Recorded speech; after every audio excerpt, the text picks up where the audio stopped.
Juju, pour Nino, pour Marion, pour toi et pour tous les tiens. Bravo Julien Alaphilippe, Santo Subito Julien Alaphilippe, champion du monde pour la 2e fois consécutive. Il vient de rentrer dans le cercle des très très très grands. Julien Alaphilippe, champion du monde au cœur des Flandres, au pays du vélo. Yes, les amis, 386e épisode du Coup Tordu. Voilà, épisode vraiment très très particulier, un épisode qu'on n'aurait jamais qu'on aurait aimé ne jamais faire, ou alors dans quelques dizaines d'années, bien évidemment. Je vous le dis tout de suite, pas de preview pour le Grande Piemonte, et vous comprendrez pourquoi. Voilà, on va se faire un épisode où on va parler bien évidemment de Guillaume Di Grazia qu'on avait reçu dans le Coup Tordu, avec qui on avait un lien un petit peu particulier. On va parler de tout ça. On l'avait reçu d'ailleurs dans le 100e épisode du Coup Tordu. Donc voilà, je vous mets pas les liens pour réécouter l'épisode. Si vous avez envie de le réécouter, vous allez sur les plateformes de podcast, vous tapez le Coup Tordu Guillaume Di Grazia et vous pourrez réécouter ce 100e épisode où il nous avait dit plein de choses. Donc voilà, on va pas faire un épisode très très long, mais on voulait vraiment se réunir pour vraiment rendre hommage à la voix du cyclisme en France, Guillaume Di Grazia, parce que comme vous à l'écoute du podcast, on a tous été choqués d'apprendre son décès en ce mercredi 8 octobre 2025, et donc dans le Coup Tordu, il y a Enzo qui est dans la place. Je te demande pas si ça va, mon Phoenix. Non, c'est vrai que écoute, déjà bonsoir à tous. Non, ouais, là, c'est choquant, ouais, le choc. Mais pas le genre de news qu'on s'attend à voir. Non. Surtout à 52 ans, c'est plein de jeunes, quoi. Ouais, c'est très très jeune. Thibaut, dans le Coup Tordu, t'es là, mon Thibaut? Ah ouais, je suis là.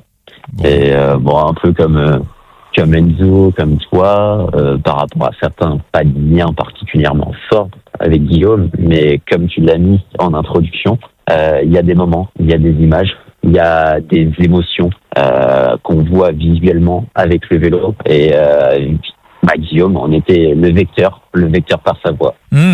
Oui, il a un peu à la Patrick Montel pour l'athlétisme. Enfin voilà, il y avait il mettait vraiment ses burnes sur la table, vraiment pour faire vivre et pour faire avancer le truc. Et ça on l'a tous senti, on l'a tous ressenti. Toi, Thibaut, tu l'avais t'avais un lien, tu l'avais croisé à Tours. D'ailleurs, il en avait parlé en direct sur Eurosport. Ah bon? Je me souviens plus. Il en avait parlé, je crois, je crois qu'il en avait parlé dans sa déraille. Je sais plus. Peut-être. Ou dans le Let's Cycling. Enfin, il était super content de t'avoir croisé sur Paris Tour. C'était quoi, il y a 3 ans, pile poil? Ouais, c'était pour la retraite de Tony Galopin, où justement ils avaient réservé un hôtel, ils avaient passé la nuit sur Tours, et un personnage très agréable. Quelqu'un qui aimait profondément le vélo et qui aimait aussi profondément les gens. Et moi, ce qui me marque en fait avec Guillaume, c'est qu'on a quand même pas mal discuté en privé. C'est toujours cet échange dans la passion, et il était surtout à chaque fois, et c'est ça qui est assez surprenant, remerciant des autres en te disant oui, j'apprends beaucoup avec vous. Enfin, c'est une bible. Le mec, il a passé je ne sais combien d'années dans le vélo. J'ai plus à apprendre de lui que lui de moi, en fait. Ah oui, c'est c'est un peu le premier truc qu'il nous dit quand on le reçoit dans le podcast. Et moi, il m'a accueilli à Eurosport, dans Bistro Vélo au début de l'année, où je le dis, j'ai été hyper bien accueilli. J'ai passé un moment de dingue avec lui, avec Flo Pigeon, avec Nicolas Fritsch. Enzo, quand il était pas là quand t'as été à Eurosport, Enzo? Non, mais il y a peut-être 2 ans, un soir, j'étais en train de regarder la télé, et il m'avait envoyé un message un message privé sur Twitter, pour me féliciter pour mes previews. Du coup, j'ai appris qu'il les lisait à ce moment-là, et en plus qu'il les trouvait intéressantes. Du coup, j'étais assez content. J'avoue que la voix du vélo en France, qui t'envoie un message comme ça, alors que personne, je suis absolument personne, et je serai jamais personne. Mais voilà, c'était quelque chose qui m'avait particulièrement marqué, qui m'avait touché aussi. Et mais j'ai pas la prétention de le connaître. Je l'ai jamais rencontré. J'ai échangé avec lui 2-3 fois par message très rapidement. Puis et dans, sur le podcast, podcast. ouais, bien sûr. Oui, sur le podcast aussi. Maintenant, oui, comme voilà, c'est pas quelqu'un que je connaissais, c'est pas forcément quelqu'un avec qui j'ai grandi non plus. J'étais pas un enfant d'Eurosport, on peut dire ça comme ça. Je suis arrivé assez tard. J'étais plutôt un enfant de France Télé. J'ai été bercé au vélo par Jean-Paul Ollivier et Bernard Thévenet, les après-midi de Tour de France il y a 25 ans. Et c'est vrai que Eurosport il m'arrive un petit peu plus tard. Mais j'ai bien aimé le ton. Alors après, ça plaisait pas. Je comprends. Il nous avait expliqué, d'ailleurs, le ton qu'il voulait donner. Lui, peut-être jouer un peu plus les ingénus, quitte à parfois poser des questions qui semblent ridicules alors que connaissait la réponse. Mais comme il disait, c'était pour mettre en avant et en valeur ses consultants. Voilà, il y avait une certaine alchimie, notamment avec Jackie Durand. Encore une fois, on n'aimait pas. Voilà, moi c'était le trio qu'ils avaient avec Steve que je trouvais sympa aussi de dire. Voilà. Il y avait ce concept bistro en fait, qui plaît ou qui ne plaît pas, mais enfin c'est un peu l'ADN de Guillaume Digradia en fait. C'est lui qui crée Bistro Vélo, donc quelque part il avait cette volonté, et puis il avait cette volonté aussi d'interaction avec le téléspectateur que tu n'as pas sur d'autres chaînes, avec le hashtag LRP et constamment. Et tu le vois aussi avec ses autres consultants, on va regarder ce que disent les auditeurs, ce que disent les téléspectateurs, et on essaye d'interagir en fonction. Donc le spectateur n'est pas mis sur la touche, au contraire, il est mis au centre aussi de ce débat, et c'est un peu grâce à Guillaume Digradia. Oui. Non, mais voilà, c'est ça. C'est complètement l'ADN du truc. Et ce que vous venez de dire tous les deux, ça se complète et ça se rejoint. Moi, ce que je repère sur les réseaux sociaux depuis quelques heures, depuis qu'on a appris, depuis qu'il y a eu l'annonce de sa disparition, et on en avait parlé aussi avec lui quand on l'avait reçu dans la 100e du coup tordu. Ce qui est au-delà du personnage de l'homme qui était derrière le micro et qui faisait vivre les courses cyclistes, on n'a pas conscience du nombre de gens à qui il a donné la chance, et ça a été un révélateur de talent. Marion Rousse, c'est lui, clairement. C'est lui qui... Steve Chenel, dans son post Instagram, lui dit qu'il lui doit tout. On a eu Louis-Pierre Frileux qui nous avait aussi dit que s'il en était là aussi, c'est grâce à Guillaume Digradia. On se rend pas compte, surtout dans un milieu qui est quand même assez fermé comme la télé, comme quoi ça peut être un coup de main. Moi, je te le dis, par exemple, à ma moindre échelle. Par exemple, tu vois, quand j'ai commenté sur l'équipe le Tour du Munster, c'est grâce à Théo. Peut-être que ça ne m'arrivera jamais dans ma vie, et j'ai quand même été content de cette expérience, et c'est tout un art. On s'en rend pas compte, mais c'est compliqué. Il y a beaucoup à apprendre dans ce métier, à digérer. Et surtout à transmettre. Donc Guillaume Digradia l'a fait avec maintes personnes qui lui rendent un hommage plus ou moins appuyé. Flo Pigeon, qui m'a laissé un message tout à l'heure là avant le podcast, qui me dit qu'il lui est éternellement reconnaissant, que Guillaume Digradia lui a donné sa chance. Alors dans le message il me dit: j'ai jamais compris pourquoi. Moi je comprends pourquoi, on comprend tous pourquoi. Voilà, quand on voit la saison de Flo aux commentaires, voilà, je pense qu'il allait aussi justement vers des gens qui ont les pieds sur terre et qui n'ont pas le boulard. Et tout ça se rejoint, c'est-à-dire moi c'est la perception que j'ai de lui, c'est qu'il se nourrissait un petit peu de tout cet écosystème du cyclisme au niveau de la création de contenu, parce que voilà, on fait du podcast, mais il y a aussi des créateurs de contenu sur YouTube. Quand les LTDG par exemple étaient encore assez peu connus, ils les avaient mis à l'antenne à l'époque sur Eurosport. Donc il cherchait vraiment, il regardait un peu partout et voilà, on va parler de Tiffaine Laurence, Thibaut t'as parlé de Steve Chenel, et il ne faisait pas, et encore en 2024 2025, il ne faisait pas ce que beaucoup font à l'heure qu'il est. Beaucoup vont regarder pour vous recruter votre nombre de followers, c'est-à-dire maintenant il y a des médias, si vous n'avez pas 10 000 abonnés sur Instagram, vous n'existez pas, ça ne les intéresse pas. Et ben lui justement, il avait encore cette part d'instinct, et c'est vrai que quand il nous avait expliqué comment il avait recruté Steve Chenel, bah il nous l'explique, voilà, Steve, quand il parle, il se passe un truc. Et Steve, c'était pas la plus grande star du peloton. Il avait son nom dans le milieu, on savait qui c'était. C'est un excellent communicant. Il y avait déjà des trucs qui tournaient sur YouTube à droite à gauche, mais c'était pas. Quand il va le chercher, il va pas dans le truc qui est au départ sur le papier au niveau du nom. C'est pas ultra évident. Par contre, bah évidemment, quand on écoute Steve commenter, on se dit bah oui, bon sang, mais c'est bien sûr. Et voilà. Et Guillaume, il avait vraiment ce côté-là. Et moi, il y a un truc. Il y a le côté humble. Hein. Ouais. C'est quelque part. Non, mais quand je te dis, moi, c'est qu'il a plus à apporter qu'il ne pensait, surtout par rapport à quelqu'un comme moi, et ça transpire et ça respire avec ce que disait Enzo, c'est que il donnait énormément de reconnaissance à des passionnés, et c'est une reconnaissance quelque part qui est du milieu. Donc honnêtement, enfin, quand tu reçois un compliment d'une personne comme Guillaume Di Grazia, c'est là que tu te rends compte quand même que bon, tu fais pas non plus quelque chose qui est totalement mauvais, qui est totalement à côté de la plaque.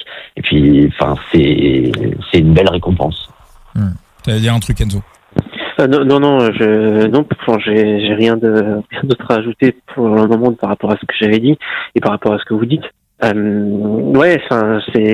comme dit Thibaut, ce qui était intéressant aussi, c'était qu'il recherchait toujours cette interaction, pas qu'avec ses consultants, mais aussi avec le public, notamment via le hashtag VRP sur Twitter, ce qui amenait aussi des discussions avec des questions de gens qui sont pas du milieu. C'était ça en fait qui était intéressant aussi et qui était cool avec lui. On l'a vu sur cette maison de Bistro Vélo avec les invités qui sont venus. C'est des fans de vélo, mais pas des gens du monde du vélo. Et c'est toujours intéressant. Alors effectivement, certains avis valent peut-être plus que d'autres, certaines positions valent peut-être plus que d'autres. Quand on parle de sport de haut niveau, mais c'est toujours aussi intéressant d'avoir des points de vue extérieurs, et en ça c'est quelque chose qui l'a aussi permis, et quelque chose qui était intéressant, un format du coup assez intéressant à suivre, je trouve. Donc voilà. Non, mais clairement, il a, oui, puis voilà, de toute façon, quand il nous a invités dans Bistro Vélo, il a aussi clairement donné un coup de boost au podcast. Hein. C'est voilà, il nous a donné une visibilité que voilà, j'ai clairement senti l'avant et l'après. Moi, il y a un truc qui m'emmerde et qui me fait vraiment chier. Ça faisait depuis son départ d'Eurosport. Alors c'est vrai que son départ d'Eurosport a été un peu au niveau de l'annonce, ça a été un petit peu bizarre, parce qu'il n'y a pas eu on a appris qu'il faisait pas le Tour de France, peut-être 48 heures avant le Tour de France. Puis bon, petit à petit, au fur et à mesure que l'été se passait, qu'il était pas sur la Vuelta, on comprenait qu'il était plus à Eurosport, et finalement, il n'y a pas eu d'annonce ou de communiqué véritablement officiel, sauf erreur de ma part. Et c'est un peu la presse qui a, je sais plus quel journaliste qui a dit qu'il était plus à Eurosport, ce qui fait qu'il n'y a pas eu, j'ai envie de dire un peu, sorti du contexte. Il y aurait pu aussi avoir des gens qui auraient pu lui dire, écoute, bravo pour ce que t'as fait, un petit peu ce qu'on voit là aujourd'hui, et voilà. Et moi ça faisait quelques semaines, et je sais pas si je vous en avais parlé à tous les deux, j'en parlais souvent à ma femme, et ça faisait plusieurs fois que je voulais lui envoyer un message, je l'ai pas fait, et ça sera pour moi, c'est un regret éternel depuis son départ d'Eurosport. Et plusieurs fois j'ai pris le smartphone et je savais pas par où commencer, parce que je pense qu'il était, il devait pas être, à mon avis, en plus dans la meilleure des périodes, et voilà. Et moi j'aurais toujours le souvenir, en tout cas, d'avoir, voilà, au-delà de tout ce que vous avez raconté, de la bienveillance qu'il a eu à notre égard. C'est vraiment d'avoir été bien reçu à Eurosport. Il est venu me chercher, il est venu m'accueillir en bas. Il m'a dit, bah, t'es là parce que tu connais le vélo mieux que moi. Je lui ai rigolé à la tronche. Je lui ai dit, mais tu racontes n'importe quoi. Et voilà. Et après l'émission, il y a eu un échange avant. Moi, les caméras, c'est pas trop mon truc, hein. Voilà, je préfère être planqué derrière les micros. J'ai toujours été plus à l'aise comme ça. Il m'a tout de suite mis super à l'aise. Et après, voilà, j'ai eu le droit à ma visite d'Eurosport et on est resté peut-être, je sais pas, 3/4 d'heure avec Flo, avec Guillaume, avec Nicolas Frisch. Voilà, et on a discuté, on a parlé vélo. Voilà, un peu comme si on continuait l'émission. Et ça c'est des vrais bons moments. C'est au-delà de ce qui s'est passé aujourd'hui et de sa disparition. J'y pense très souvent. Moi, Guillaume Di Gradia, il y a peut-être pas, je sais pas, il y a peut-être pas une journée où je pense pas 3-4 fois à lui, quoi. Tu vois, où je me dis merde, comment il va, qu'est-ce qu'il devient. Moi, j'espérais qu'il reparte sur un projet, peut-être un nouveau bouquin, quelque chose. On aurait pu l'accueillir dans le podcast pour en parler sur quelque chose de neuf. Donc parce qu'il avait écrit aussi un livre, si Julien Alaphilippe avait gagné le Tour de France. Donc voilà. Donc ça, c'est comme quoi.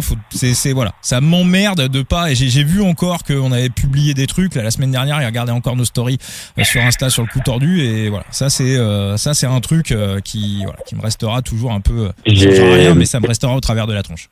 J'ai le même goût amer parce que ça fait même un peu plus d'un mois et plusieurs semaines que je réfléchis aussi à la même chose. Mais c'était compliqué de savoir quoi dire, comment l'amener. J'ai été un peu pris dans un étau avec l'actualité parce que oui, il y a beaucoup de vertus, mais il y a aussi des vices. Malheureusement, c'était compliqué de pouvoir aller lui laisser un message en DM, mais un message au final qu'il aurait mérité. Et quand tu vois les circonstances actuelles, ça laisse beaucoup de regrets de mon côté. Ouais. Oui, on sait. Aujourd'hui, on sait tous pourquoi il a quitté Eurosport et le geste qui a amené à ça est inacceptable. C'est pas la question, mais est-ce que ça définit l'homme qu'il était? Je le connais pas assez, c'est pas à moi d'apporter la réponse. Je pense et j'espère que non. Malgré tout, ça laissera une tâche. Ça laissera une tâche sur son travail, mine de rien, mais ça n'effacera pas tout son travail, c'est 25 ans derrière, mais voilà, ça laissera une tâche. Après, quand on voit tous les hommages, je pense pas qu'on puisse résumer tout ça à ça. Je pense pas. Ça efface pas l'humanité d'un homme, tu vois, et c'est en ça aussi qu'il mérite son hommage et qu'il doit avoir un hommage, parce que oui, ça peut être une vice, une connerie, mais derrière, c'était aussi quelqu'un. Au-delà d'être entier, quelqu'un qui était profondément gentil avec les gens. Oui, mais c'est ce qu'on dit. Du peu d'interactions que j'ai eues avec lui, j'ai absolument rien à dire. Mais je ne le connaissais pas personnellement. Et comme je dis, je ne pense pas et j'espère pas que cet acte qui a mené à son départ de Eurosport définissait l'homme. Je ne pense pas. Je ne pense pas. Mais c'est arrivé si proche de sa disparition aujourd'hui que ça laissera malgré tout cette petite tâche, quelque chose dont on se souviendra. C'est triste, mais c'est comme ça. Oui, non, c'est évident, Enzo. Ça marque malheureusement avec son décès une année 2025 bien trop terne. Ouais, non, mais oui, c'est vrai que c'est très, c'est vrai que c'est. Et moi, ce qui m'emmerde encore plus, c'est que c'est sur quelque chose qui le passionnait, ou Steve Chenel aussi disait qu'il n'était pas forcément d'accord. C'est en rapport avec sa passion du côté basque pour la tauromachie. Ouais, mais alors, mais alors là, c'était quoi? C'était pas un truc où, il lâche les taureaux dans la rue et. J'ai aucune connaissance sur cette culture-là, donc moi personnellement, je vais pas rentrer dans le truc. Je crois juste que c'était pas là où il tue les taureaux dans la rue. Ouais, je crois. Ouais. Non, ça c'est oui. Pas que ce soit ça. Mais ça n'en reste que c'est une thématique qui, moi, général, m'oppose à Guillaume de ce côté-là. Oui. Mais bon, ça n'enlève pas tous les autres bons côtés de Guillaume, et il mérite quand même qu'on lui rende ce dernier hommage. Parce que on a quand même dit beaucoup de bien et exposé aussi beaucoup de vertus qu'il avait. On peut pas non plus être... Honnêtement, je te dis, c'est compliqué ce genre de situation, parce que c'est aussi compliqué de mettre les bons mots et surtout de sortir des bonnes phrases. Oui, non, mais c'est sûr. Enfin voilà, en tout cas, on voulait vraiment faire cet épisode, faire ce podcast avec quelqu'un qui a toujours été avec qui on a eu plaisir à échanger. Alors bien évidemment, je pense que voilà, il y a des gens, et bien sûr, on est de tout cœur avec sa famille. Moi, il m'avait dit une fois qu'il commentait pas je crois que c'était sur la Vuelta, il s'était arrêté quelques jours pour aller au mariage de sa fille, et voilà, tout simplement. Alors bien sûr, voilà, il y a des gens qui l'ont connu beaucoup mieux que nous. Mais voilà, les échanges qu'on a eu en tout cas avec lui, je peux dire que encore une fois, j'ai vraiment été très très très très bien reçu à Eurosport, et voilà, on est tous choqués de sa disparition. Bah écoutez les gars, je vous remercie pour cet épisode. Je le redis, pour vous tous qui êtes à l'écoute, si vous voulez réécouter Guillaume Di Gradia dans Le Coup Tordu, c'est l'épisode 100. Voilà, vous tapez dans la barre de recherche Le Coup Tordu, Guillaume. Honnêtement, ouais. Est-ce qu'on peut balancer l'anecdote sur ce podcast qui, ma foi, est relativement assez drôle? Ah bah vas-y, ouais. Je sais pas de quoi tu vas parler, mais vas-y, Thibaut. En vrai, je sais pas. Non, non, mais c'est un podcast qu'il a fait avec nous, qui se souvenait pas. Ouais, il m'en avait reparlé à Eurosport, il me dit, mais on avait fait alors après, il s'en rappelait, mais sur le moment, il s'en rappelait plus, et bon, apparemment, mais en plus, ça s'est dit, il m'avait dit, j'avais dû boire un petit coup, mais c'est vrai qu'en plus, ça s'entendait pas, voilà, on a eu un petit doute à un moment donné, mais dans ses propos, on a fait 1h30 de podcast avec lui. Il a été hyper cohérent dans tout ce qu'il a raconté. Il n'y a pas un moment où je me suis dit. Et après, je lui ai reparlé de trucs dont on avait parlé dans le podcast. Et après, il s'est souvenu. Mais c'est vrai qu'à Eurosport, il m'avait dit, mais t'es sûr que j'ai fait votre podcast? Je fais, bah oui, t'as fait la 100e. Et après, rappelle-toi, on avait parlé de ça. Ah oui. Tu vois. Bon, après, c'est vrai qu'il voyait tellement de gens, il faisait tellement de trucs que voilà. Et bah écoutez les gars, merci pour cet épisode qu'on aurait préféré bien évidemment ne pas faire. Et puis un petit truc à rajouter. Que quelque part on est tous les enfants de Guillaume Di Gradia. Parce que si Guillaume Di Gradia n'est plus, Eurosport perdure. Eurosport était quand même aussi là avant Guillaume Di Gradia, mais Bistro Vélo ne s'éteindra pas, et le hashtag LRP continuera d'enflammer la toile. Ah oui, non, il leur a laissé il leur a laissé les clés du camion, il leur a construit un truc qui est sacrément solide, ils peuvent pérenniser dessus très très très longtemps. Il y a une base qui est même dans tous les cas, par rapport à nous, et je le dis aussi très modestement, on crée du contenu, mais quelque part on a un travail qui est éphémère, en fait les moments qu'il a commentés et les grands moments pour Guillaume, eux, résonneront dans l'éternité. Merci beaucoup Enzo. Merci à toi. Merci Thibaut, et on se retrouve très très vite pour un nouveau Coup Tordu, et on se quitte avec la voix de Guillaume.